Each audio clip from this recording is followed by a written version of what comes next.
Olá, tudo bem? Eu sou o pastor Magno Lessa e você é muito bem-vindo ao meu canal. Muito bem, nós vamos aqui dar continuidade à nossa aula de escola bíblica dominical, apenas justificando porque algumas aulas elas não foram postadas. Eu infelizmente tive dengue e em virtude da dengue necessitei ficar hospitalizado por cerca de uma semana, então eu não consegui gravar as aulas anteriores para a escola dominical. Mas estou em fase de recuperação, mas vamos voltando aqui devagarzinho, gravando para vocês, tá? Nós vamos tratar então da lição de número 4, que tem por título A Igreja e o Reino de Deus. O texto áureo, ele diz assim: o tempo está cumprido e o reino de Deus está próximo. Arrependei-vos e crede no Evangelho. Marcos capítulo 1, versículo 15. A verdade prática diz assim: pregar a mensagem do reino de Deus é uma importante missão da igreja. A igreja, ela fora comissionada a pregar o evangelho do reino de Deus. Ela precisa anunciar, falar o reino de Deus. Vamos aqui para os nossos objetivos. O primeiro será relacionar a natureza do reino de Deus com a nação de Israel, bem como o seu propósito com a existência da igreja.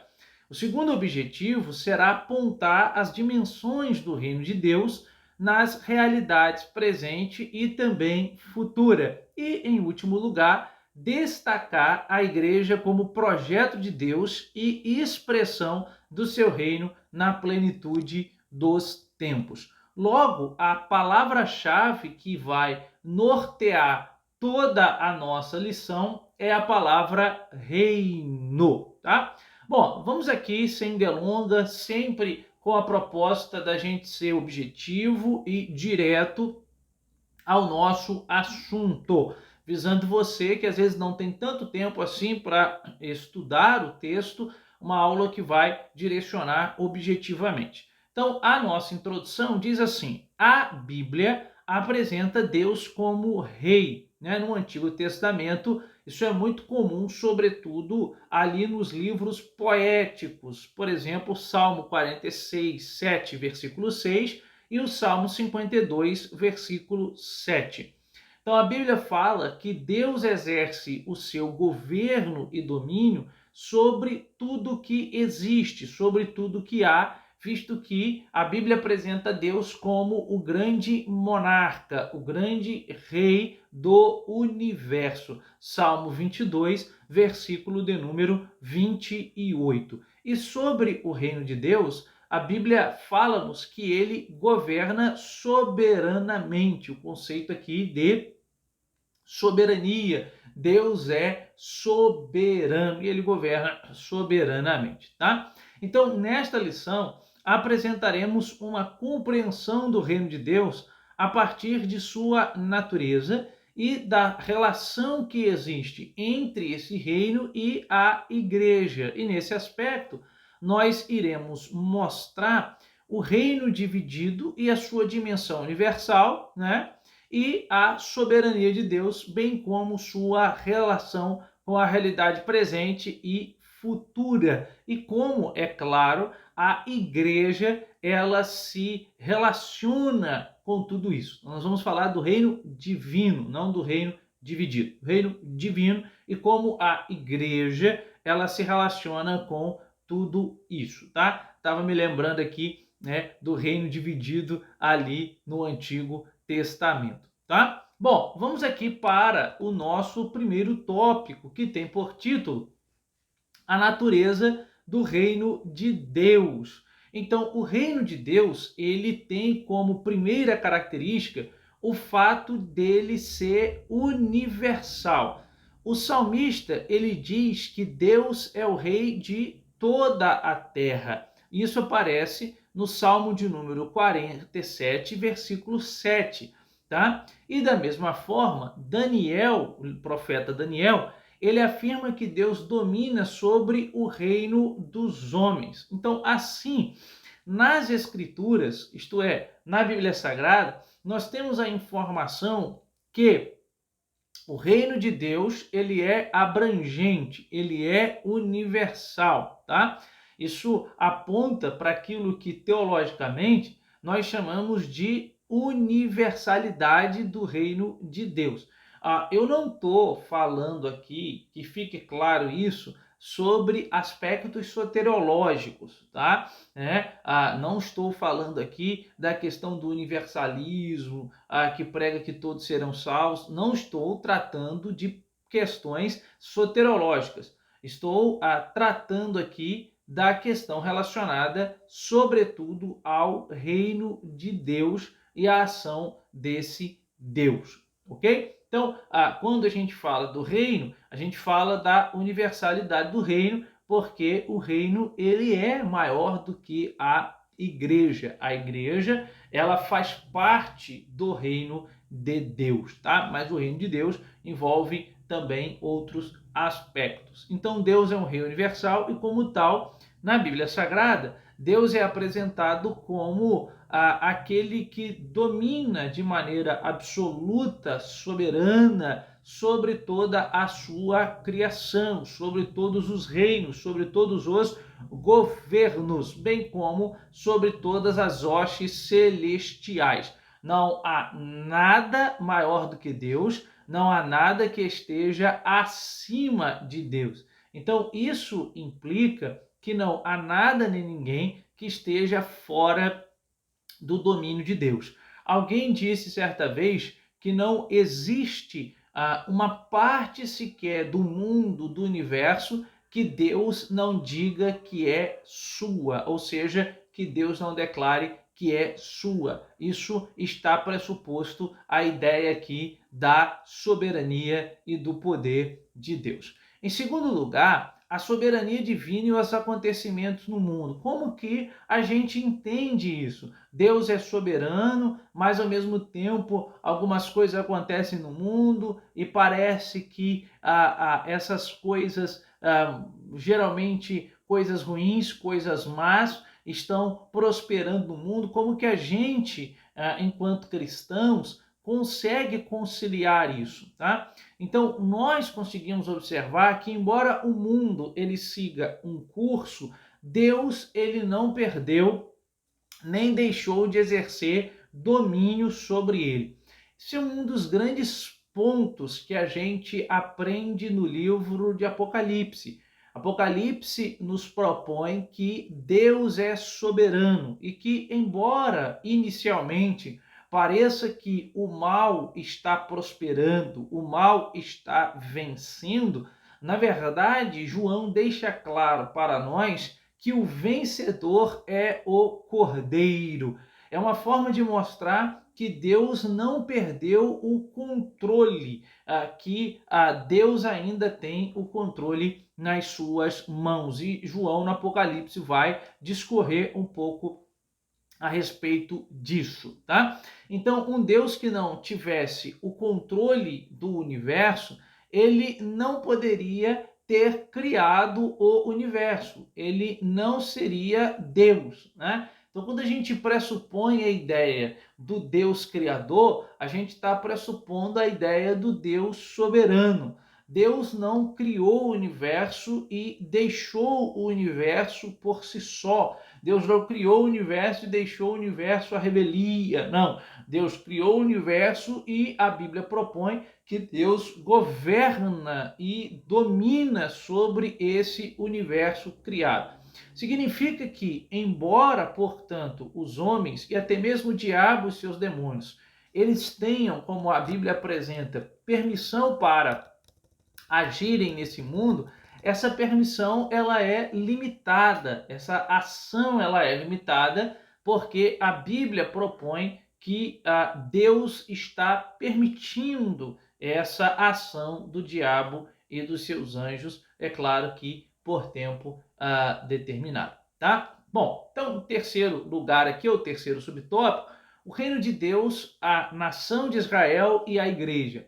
Então, o Antigo Testamento, ele revela que Deus escolheu um povo, escolheu Israel para reinar sobre e através de Israel. Então, Deus, ele no Antigo Testamento reina sobre a nação de Israel e age por intermédio da nação de Israel.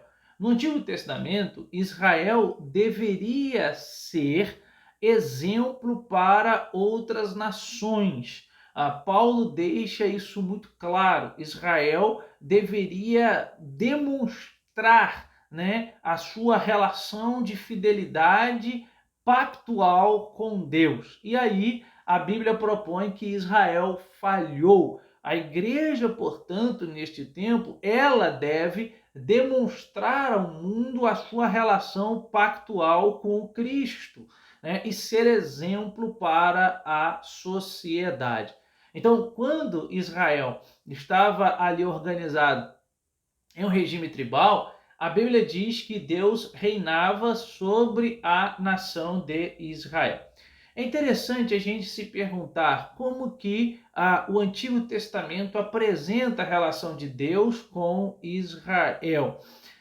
Existe no Antigo Testamento a ideia de que Deus ele é o monarca que governa sobre a nação. Então, não por acaso, quando o povo estava caminhando no Egito, ou melhor, no deserto, saindo do Egito, quando eles paravam, a tenda do tabernáculo ela ficava localizada no meio do arraial, porque quando os monarcas eles saíam, né, geralmente a guerra no mundo antigo, eles ficavam no meio do arraial, né, até como a priori uma forma de proteção, né? Então o invasor tinha que passar várias tendas para conseguir chegar ali à tenda do monarca. Então a própria disposição geográfica do Antigo Testamento do tabernáculo aponta para Deus como rei, tá? Então Israel, por isso,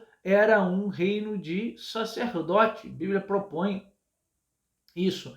É interessante que no Novo Testamento, Pedro dirá que nós somos sacerdotes também, né? Então você tem esse conceito da antiga e da nova aliança, né? O que Lutero depois, na sua interpretação, propõe o chamado sacerdócio universal de todos os crentes. Você sabe o que é? É a ideia de que em Cristo todos nós somos sacerdotes e a gente não precisa de um mediador humano para se achegar a Deus. Nós podemos se achegar a Deus porque o sangue de Jesus, por intermédio de sua morte na cruz, nos conectou com Deus. Isso é a ideia do sacerdócio universal de todos os crentes, tá? Então esse propósito depois lá na frente será muito claro e conciso e apresentado no texto de Hebreus e concretizado na pessoa de Jesus e vivenciado pela igreja, tá? Bom, segundo tópico aqui, a igreja e as suas dimensões do reino de Deus, o reino de Deus como realidade presente. Então, nos evangelhos, nós vemos Jesus chamando a atenção para a dimensão presente do reino de Deus. Por exemplo, no Evangelho de Mateus, Mateus registra Jesus libertando e curando o endemoniado cego e mudo. Esse fato extraordinário provocou ciúme e a ira nos fariseus que acusam Jesus de fazer aquilo pelo poder de Beelzebu. E a resposta de Jesus é que se os demônios são expulsos, é porque é chegado o reino de Deus, tá? Então existe uma dimensão presente do reino de Deus. Deixa eu explicar isso daqui. Você sabe, né, que o texto bíblico fala frequentemente, sobretudo nos evangelhos, sobre o reino de Deus. Mas esse reino de Deus, ou o reino de Deus, ele está entre nós ou ele estará entre nós? Então a Bíblia apresenta a dimensão presente do reino e a Bíblia apresenta a dimensão escatológica do reino, o que alguns teólogos convencionaram em chamar de o já e o ainda não. Mas quando a gente observa, por exemplo, o Evangelho de Mateus, a Bíblia diz que quando os demônios são expulsos e Jesus é acusado de fazer aquilo porque tem Beelzebul, Jesus diz não. Se os demônios os submetem, é porque o reino de Deus já está entre vós. Só que na oração do Pai Nosso, em Mateus 6, Jesus dirá que o reino de Deus deve ser buscado, eles devem clamar para que o reino venha. E aí fica a pergunta: o reino está, o reino não está? Então a proposta aqui é que o reino está entre nós, mas ele não está na sua totalidade, na sua plenitude. Mas já era possível vivenciar o reino, já era possível estar presente ali e sentir a ação do reino de Deus entre eles, tá? Então, onde está o reino de Deus? O reino de Deus, como uma realidade presente, não está relacionado ao espaço geográfico, mas com a presença de Jesus, pois onde a presença dele está, o reino de Deus se manifesta. Em outras palavras, toda vez que pessoas são salvas pela pregação do evangelho, toda vez que uma pessoa ela é curada, ela é liberta, o reino de Deus está presente. Então, o reino de Deus estava presente no ministério de Jesus, pois o próprio ministério de Jesus, ele era a manifestação do reino de Deus. O reino de Deus estava presente na igreja primitiva e o reino de Deus está presente na igreja hoje. O reino de Deus se manifesta hoje na igreja. Agora, é claro que existe, como o terceiro subtópico propõe, a realidade futura do reino de Deus. E dentro dessa realidade futura do reino de Deus, essa dimensão escatológica, essa dimensão futura, como Paulo, por exemplo, destaca escrevendo 1 Coríntios, o reino de Deus estará entre nós. Aí, esse reino estará entre nós de maneira plena, de maneira absoluta, de maneira plena. Então, hoje, enquanto realidade presente, Jesus cura pessoas. Pessoas são libertas, mas a morte ainda está presente. Pessoas são ressuscitadas, existe a ressurreição, mas as pessoas voltam a morrer. Mas haverá um tempo em que não mais haverá nenhum tipo de separação aqui, de modo que a morte não existirá mais. E aí é quando o reino de Deus estará entre nós de maneira plena, né? De maneira absoluta, tá? De maneira plena.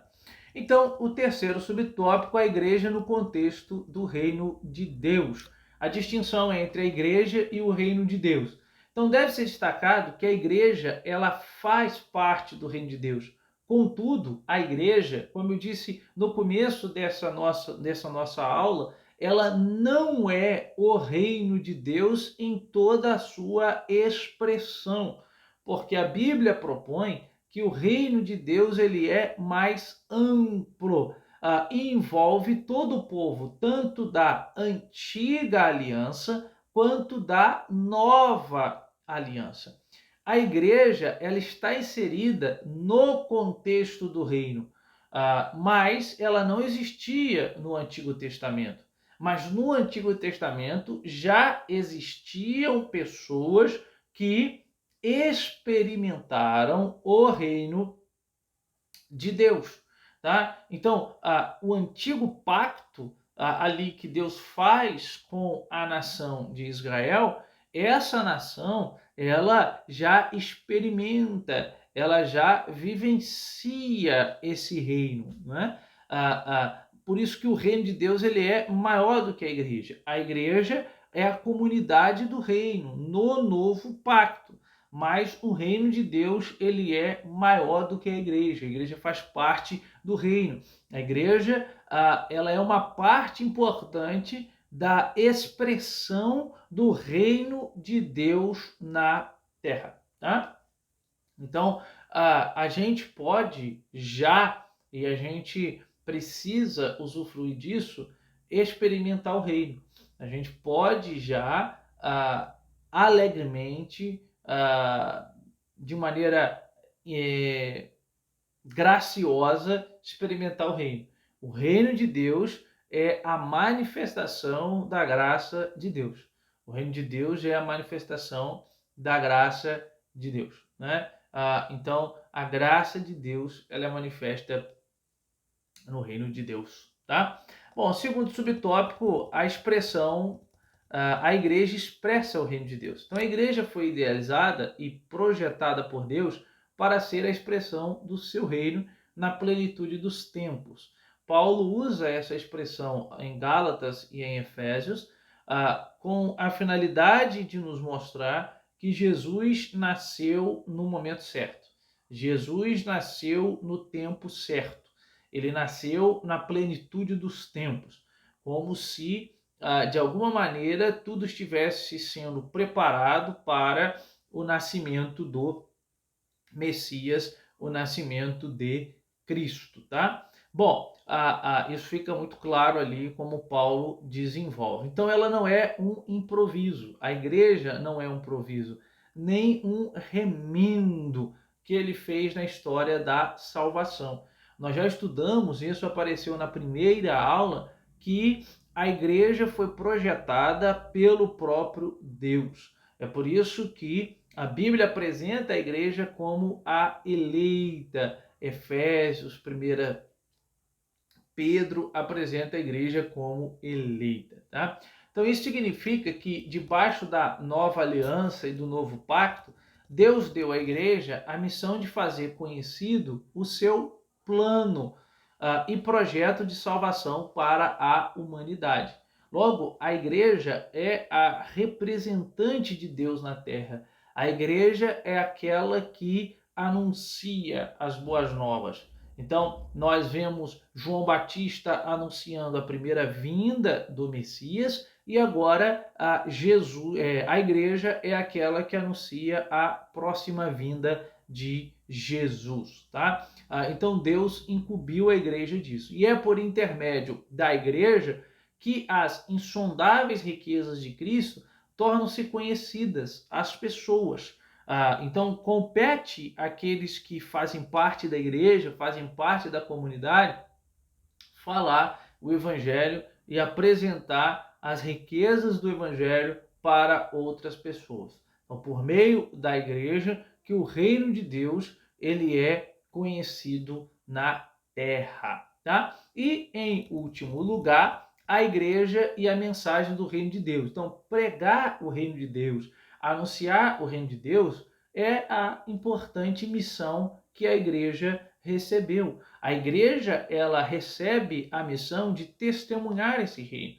Jesus, ele nos propõe que nós deveríamos anunciar o reino. Diz em Atos que o Espírito viria sobre as pessoas, de modo que essas pessoas, uma vez cheias do Espírito, pudessem testemunhar sobre esse reino, anunciar esse reino, esse glorioso reino, tá? Então, essa é a missão da igreja, anunciar o reino. Falando, por exemplo, aos presbíteros ali em Éfeso, Paulo recordou que pregou a eles o reino de Deus. Quando já prisioneiro em Roma, vemos Paulo pregando o reino de Deus. Ele escreve aos filipenses, dizendo que estava preso, e possivelmente em Roma, e ele diz, olha, eu uso as minhas prisões para anunciar o reino de Deus. Não há tempo ruim.